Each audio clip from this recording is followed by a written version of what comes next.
kung pwede huminto ka saglit, at kung ikaw naman ay walang chance na makapag-pray ngayon, pag-uwi mo sa bahay, mag-pray ka.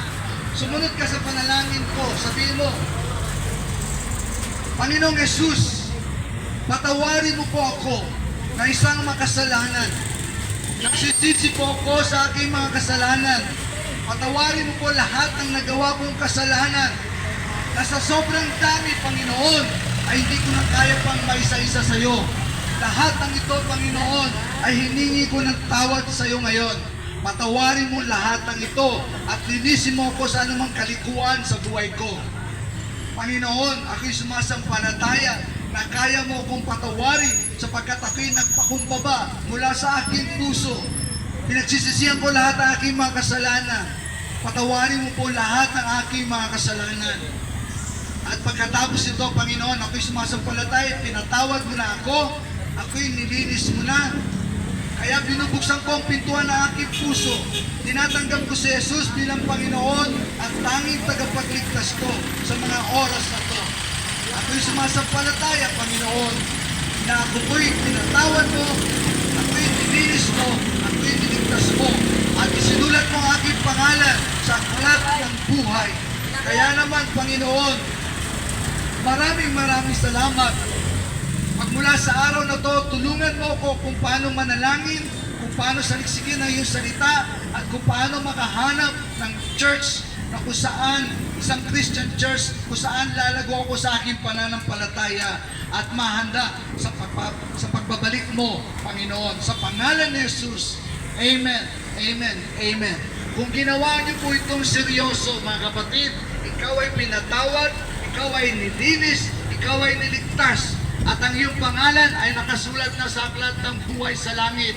At isang araw, yun ang magiging gate pass mo para makapasok ka sa kaharian ng Diyos. Subalit, mga kapatid, lagi namin nire-remind sa inyo, darating na ang Panginoong Yesus. Yung pinabanggit sa Biblia, nararanasan na po natin.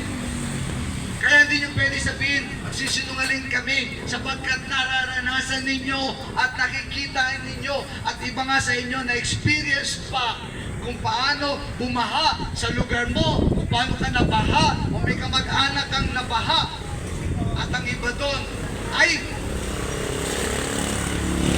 nagisandipan ng kanilang buhay. At kung paano yung init sa panahon natin ngayon. Di po ba napakainit ng panahon natin ngayon? Mga kapatid, mapalad kayo. Binibigyan kayo ng warning ng Panginoon sa pamamagitan namin na darating na ang Panginoon. Kung maniwala kayo sa amin at hindi, nasa sa inyo po yun. Nasa sa inyo po yun. Pero walang sisihan kapag tayo napunta sa hell. Baka ito na yung huling araw mo sa lupa. Baka ito na yung huling pagkakataon binigay sa iyo ng Diyos. Kapatid, kaya pagdating mo sa bahay, kung hindi ka nakapag-pray kanina, pumasok ka sa iyong kwarto, mag-pray ka, humingi ka ng tawad mula sa puso mo. Ang Diyos hindi kailangan, pag kinausap mo siya, hindi ka kinakailangan may prayer book. Ang kailangan lang ng Diyos, yung laman ng puso mo. Sabihin mo sa Diyos ang laman ng puso mo.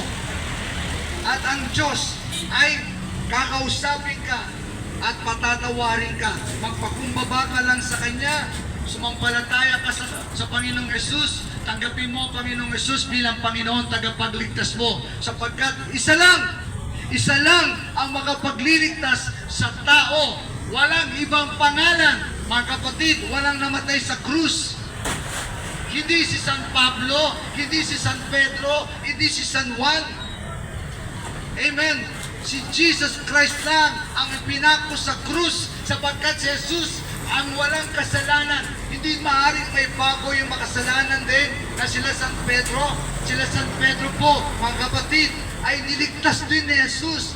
Kaya hindi sila yung tagapagligtas at walang taong tagapagligtas. Diyos lamang ang tagapagligtas at ang Diyos na walang kasalanan ay pumaba sa lupa sa katauhan ng Panginoong Yesus. Kaya siya lang ang may karapatang magligtas sa atin at maging tagapagligtas sapagkat siya lang ang hindi nakasala. mga kapatid,